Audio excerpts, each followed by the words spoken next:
been lots of stuff going on for me with changes, with things that are being brought to my attention.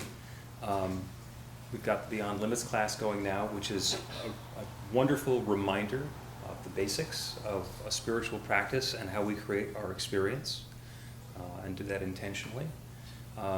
At the higher end, we've been connecting with other ministers and the folks who we were together with out at the affiliated New Thought Network conference, where it's getting into quantum physics and how we are living as expressions in a quantum physical universe. And being on all the different sides of that, being in the process of going through transformation in my work life, has given me the opportunity to look at some of these things in a completely different way.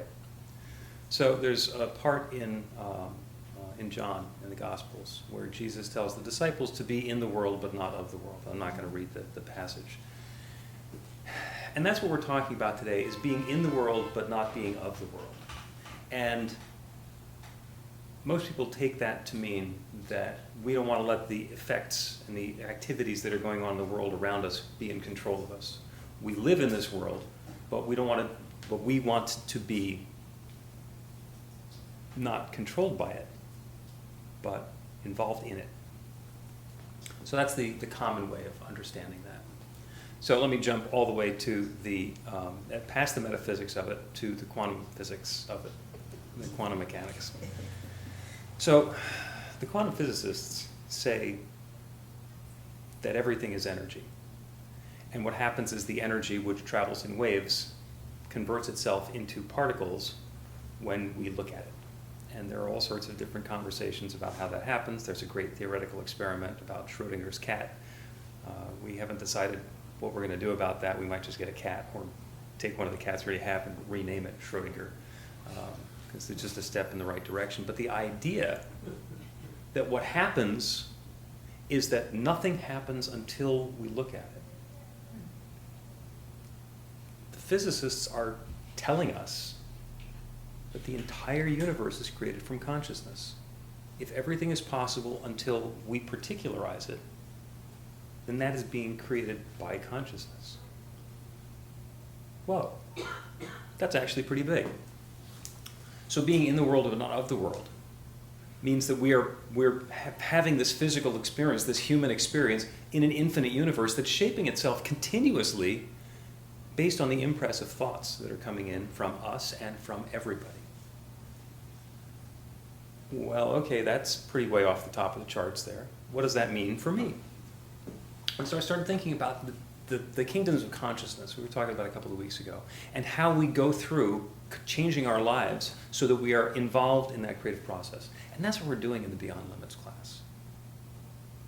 Once again, the four kingdoms of consciousness are victim consciousness, which is where we're just completely in the world, and we are of the world, and everything that's going on in the world around us is controlling everything that we think about, what's going on. It's the world that we describe as cause and effect, all out here in the physical universe. Behind that is, of course, this infinite intelligence in this creative universe. So the next level that we can get to is by accessing the creative power in the universe, we take dominion over our own experience and we move into that next level of consciousness, which is manifestor consciousness. It is not done to me, it's done by me. We are claiming our participation in that infinite power. And that's good. That's so much better than being in a victim consciousness. Being in that empowered level of awareness of our ability to create is great. The level above that is channel consciousness, where it's not just about doing things for me, it's about being open to that infinite goodness that is God. Now, I'm not there all the time. I'd love to be, but we keep getting dragged back and forth through the levels of consciousness. And the fourth level of consciousness is what we call being consciousness. And that's the transcendent sense of completely aware of the oneness. That's being able, like in the movie The Matrix, where you can just read the code directly, or see it in the world. There's no difference between the world of form that we're seeing and that infinite potential that's behind it. So that's described as enlightenment. People who do that are the avatars, the way showers, the people who religions are named after. And it's very likely that that's what Jesus was telling the disciples about, because he was enlightened. Jesus was very definitely enlightened. He was doing miracles. He was teaching love. It was completely different than anything anybody had done up until then. He got in a lot of trouble for it because the people around him didn't like, they were a little afraid of change, which is understandable at that level of victim consciousness. You know, that's do unto others before they do unto you. So what he was doing was he was teaching love, and the people who were closest to him were the ones who got it. They were the ones who were learning how to become enlightened themselves. And what he was saying is, we got to stay in the world. We go to enlightenment and we just kind of disappear. We go into this infinite potentiality. So he's saying, be in the world but not of the world. The Buddhists call that bodhisattva. Those are the ready to be enlightened beings who decide that they're going to stay here to help the rest of humanity, to help the rest of us elevate and lift ourselves up.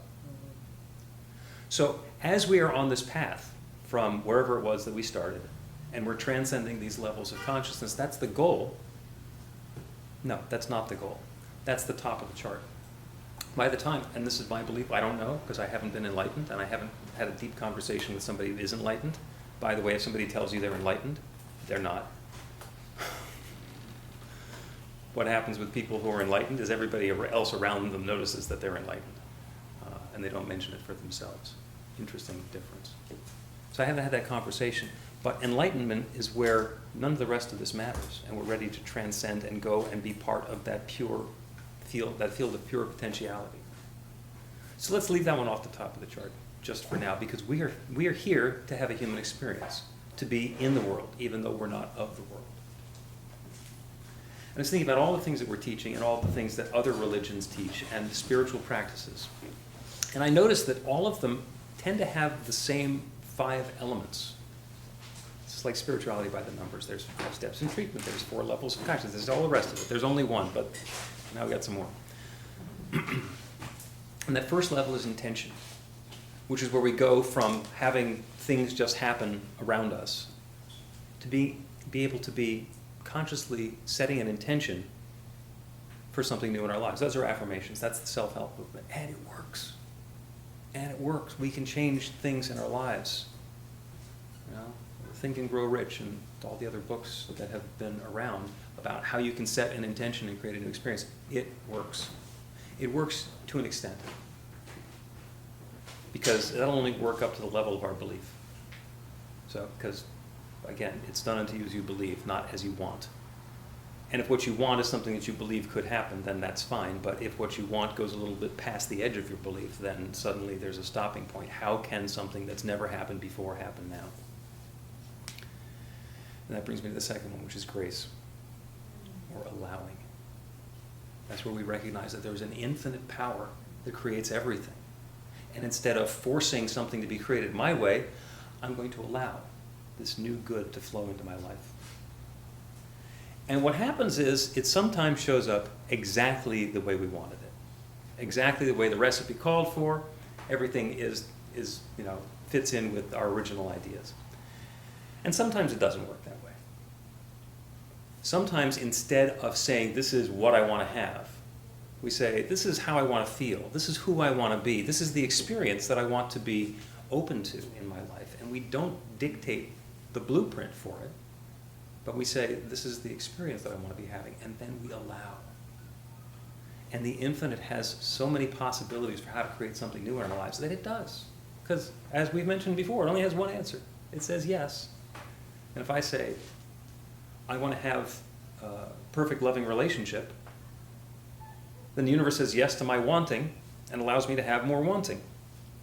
What I need to do instead is claim my perfect loving relationship. I have my perfect loving relationship. My perfect loving relationship, it's on its way to me now.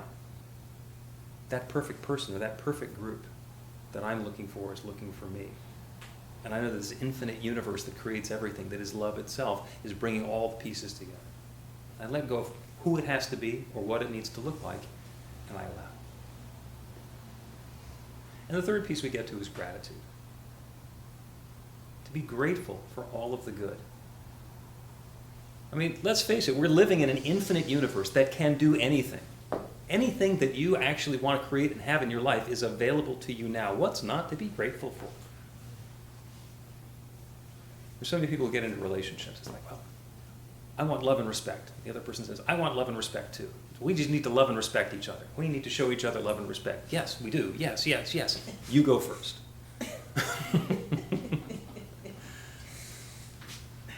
Gratitude is not being grateful for something. Gratitude is about being grateful. There is this possibility to have this mutual loving relationship, so I'm going to go first. I'm going to be grateful for this relationship that's available, and I'm going to act like I already have it. I'm going to be respectful and loving, and that's my invitation. And then things change. It's really cool. Then things change. And those are the big pieces that we go through as we transform from simple affirmations of claiming some good to getting into that manifestor consciousness. When we can do that with allowing and with gratitude, that's what practical prayer is about. That lets us connect in to creating that experience that we want to be having. Did I mention there are 5? Yeah, that was only 3. And there are 2 more that keep coming up. And this is not something that New Thought invented. This is something that has been part of every religion going back to the beginning of time, one way or another. We just had Yom Kippur, another example of it. The other 2 are surrender and forgiveness. It's a saying that if you always do what you've always done, you'll always get what you always got. In order to change something, you need to actually change something. I cannot do what I've been doing and expect a different result. In fact, that is the definition of insanity. To expect that I'm going to get the result I want by doing the same things that have given me the result that I don't want. So I have to let go of that. A lot of times I ask people, who are having a challenge, would you rather be right or happy? And and that's always the answer. I want both. I want to be right and happy. I want to be happy, but I don't want to give up anything. We turn to that, the mystic, Dr. Phil, who says, how's that going for you? And it works to a certain extent if we can talk other people into doing things the way that we want, if the completely logical, reasonable way that we've figured it out is actually something we can convince other people down here on the world level to have happen, then we can be victimized by circumstance in a way that's more preferable to us. But that's not what we're really talking about here. If I can let loose my attachment to being right, to having it go my way, I don't need to be right. I want to be happy. And I focus on happy, and I focus on the experience that I want to be having. Then it may turn out later that people will tell me I was right. It may turn out later that the things that I saw coming are actually showing up. But it doesn't matter anymore. Right. Because I want to be happy. What's my soul yearning for? Not what's my ego telling me I ought to be doing or having, or how they ought to act. As the the plank was disappearing on my day job, there was a certain amount of resistance, and I was invited into victim consciousness on more than one occasion. But that's not what it's about. It's about being able to say yes, and what is the tone and texture and timbre of the life and the experience that I want to be having, and say yes to that, and open up the invitation to that. We have to let go. And the last one is forgiveness. And people say, well, what if what they did is unforgivable? Okay. Forgiveness isn't about them. Forgiveness isn't necessarily about what happened. Forgiveness is about how attached we are to the energy of what happened. Let's say whatever it is that they done to you, you were absolutely right. You were victimized. It was awful. It was traumatic. It was horrible. Everything that you say is absolutely correct. You are right. You were victimized. Would you rather be happy? Forgiveness is about choosing, instead of being right, to be happy.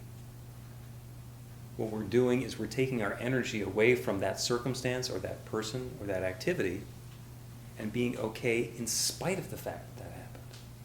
We're not condoning or inviting a repeat of past bad behavior. In most cases, we don't like to hang around with the people who we were involved in at that point. And part of that can be running away, done that. Part of that can be just the law of attraction. Because if you don't need that energy anymore, if you're ready to go to a different level, then those people, those circumstances, those situations get left behind. Forgiveness is about letting loose the anchor that was holding us back. And all 5 of these fit together to allow us to transcend, to move from victim consciousness into channel consciousness, which is so much fun. Oh my God, the things we get to create, the stuff that we get to do, when we get into a partnership with the infinite creative universe, and just the coincidences that show up in our lives, it's just fun. And then we get to move into channel consciousness, either to stay or to visit, to jump back and forth every now and again, where we can just bear witness, to know that there's an infinitely creative universe. We are part of it. We are intentional beings in this creative universe, and we're just inviting the good to show up, and then get to be delighted when it does. I love hearing prayer work stories. I love hearing prayer work stories that have been underway for months or weeks. I especially love, they're my 2 favorite kinds. The one that starts with, "You're not going to believe this, but." Those are actually the really razzle-dazzle ones.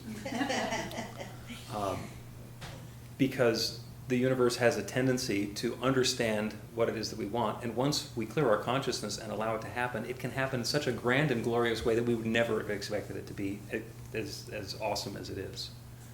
You know, I'm looking for a little bit, and I get a huge amount. You know, let's see what happens when Breen goes to one of these auditions and comes home with a lead role in a feature film. Oh, I wasn't expecting that. I just wanted to be an actor. Okay? Can you be an actor and still star in a feature film? Yeah. Okay. And it doesn't necessarily have to be that.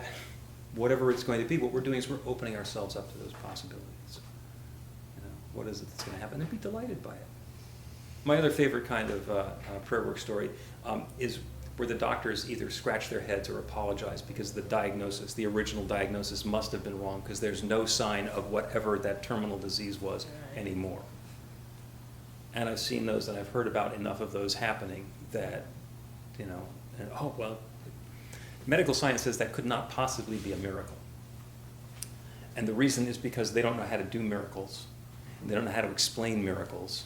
And if there were a miracle business competing with them, then that would just be another dimension that's, really working, just makes it tougher to be a doctor. First there's insurance, now there's miracles.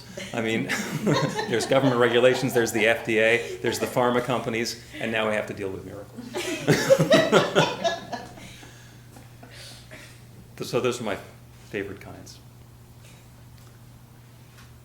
So perhaps your job is to be a bodhisattva, is to get yourself to the point where you're ready for enlightenment and want to share that.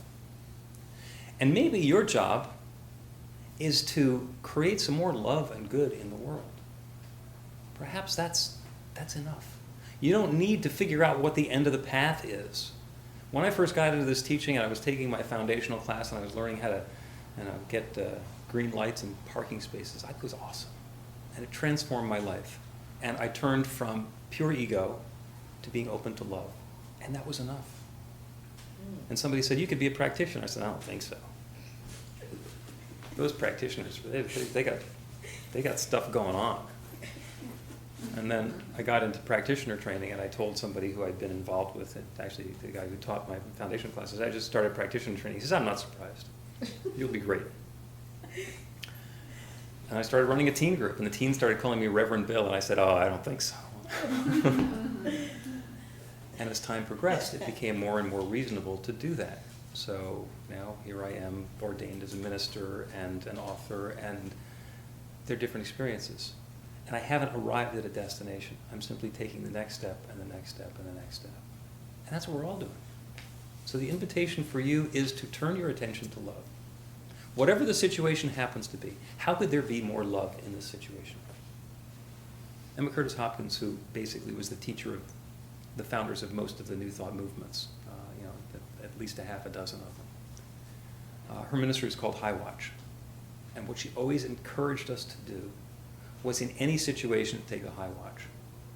If I'm looking at this situation from ego, from victim consciousness, what happens if I look at it from love? And if I'm looking at it from love, what happens if I look at it from divine love? What happens if I open myself even more to holding the high watch? Because when we're looking for something loving and wonderful to come into the world, there is no limit. There is no limit. So create something wonderful. Allow that infinite field of possibilities to coalesce into something that you're desiring. Because you deserve it. Because you are wonderful. You are a bright light of love right now and always. And so it is. Thank you.